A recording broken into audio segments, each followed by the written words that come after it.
The more absurd the advertisement is, the more chances it has to access your memory.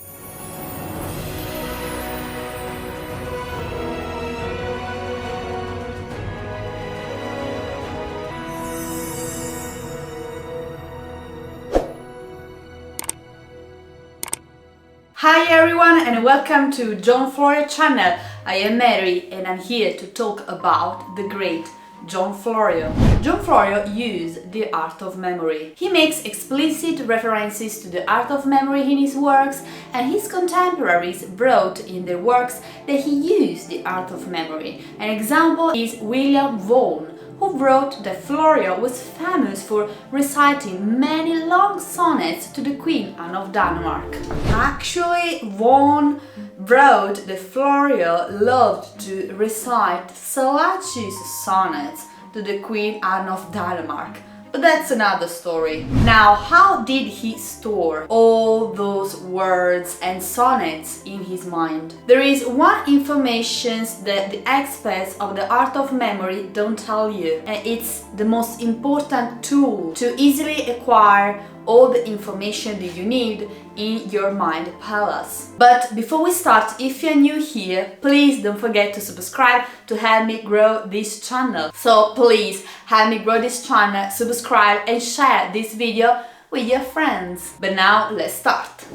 Okay, the first thing that you have to do to learn the art of memory is to create a mind palace. The memory palace, mind palace, is nothing complicated. The memory palace does not have to be a palace, not even a building of some kind, but it is simply a series of places that you know very well. It could be the journey from your bedroom to the car, it could be the bus route, it could be a walk in your residential neighborhood, it could be anywhere you can travel in your mind. If you can close your eyes and mentally walk around your house, you have all the skills you need to learn this technique. Don't let any website or book tell you that it is more complicated than that. It is very simple. Why? Because the system is based on the fact that it is very easy to remember things that are associated with places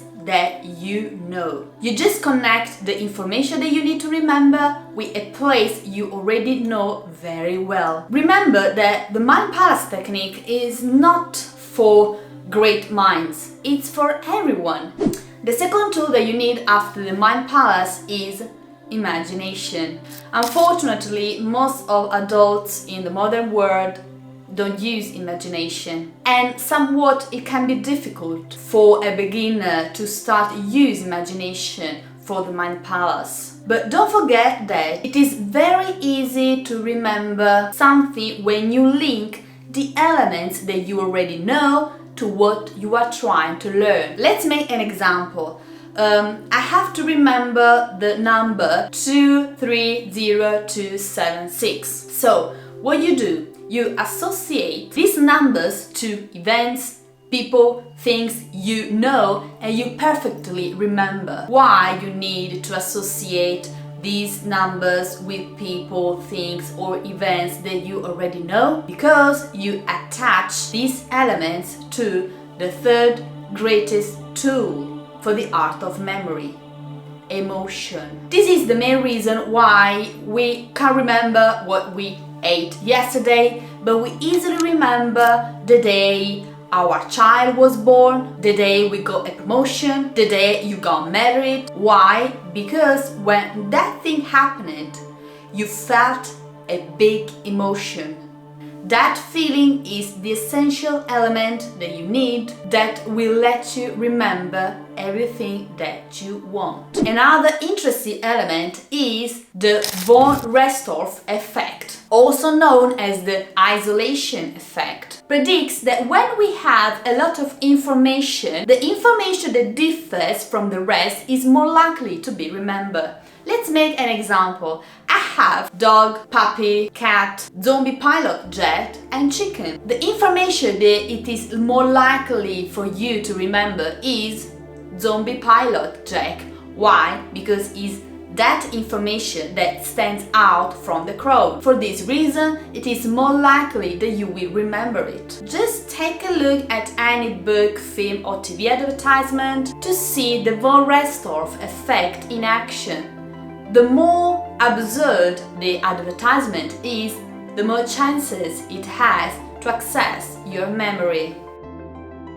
So if in your mind palace, along with your imagination, you use creativity in a way that your information stands out from the rest, then it will be easier for you to remember it. Another, and this is the last information that you need to use the art of memory, and it is something that people who discuss the art of memory don't tell you, and I personally use it and I find it very useful, is to split the information that you need to remember. Split the information. Let's make an example. You have a speech that you have to remember for a public event, for a conference, okay? What you do? You first write the whole speech. When you have completed the pages, you must do one thing that will let you remember better your speech. Divide the speech in different paragraphs. Each paragraph represents a room. From that moment, when you have divided the whole speech in the number of rooms, you will have for each room the exact words to say. This is crucial for the art of memory, for the very simple reason that the most important tool to use the art of memory is order. Now I want to make a clear example. I was invited to an event and I had to talk about 10-15 minutes without any page or paper in front of me. I had to talk about Giordano Bruno, the connection with Shakespeare, about John Florio, and how Shakespeare dedicated the poem The Turtle and the Phoenix to Giordano Bruno. You can find the video in my YouTube channel. You can see that I have no paper in front of me and I talk to people, I look them in their eyes and I talk about Bruno, Shakespeare, Florio without reading. How I did it. First, I wrote the whole speech. Second, I divided the speech in different paragraphs. Each paragraph represents a room. Third, I created in my mind palace 4 different rooms. Each room represents a part of the speech. 4, I created the characters in each room. They acted that part of the speech I had to remember.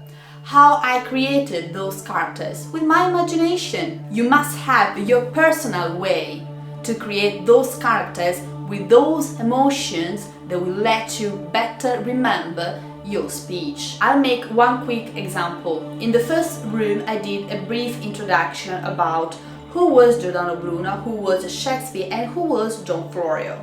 In my room, with my imagination, they were all seated together at the same table. Florio in between, Shakespeare in the left and Bruno on the right. Why this order? Because in my speech I had to show the great influence that Giordano Bruno had in Shakespeare works, and how Florio is often mentioned by Shakespeare scholars as the intermediator, the go-between, who passed this information about Giordano Bruno to Shakespeare. This was my way to remember this information in my mind palace, with my room, my creativity and my personal characters. Then I passed to the second room, and so on, until I had the whole speech divided in different rooms, each room with the characters that I needed, that let me remember the information. It's up to you and to your imagination to use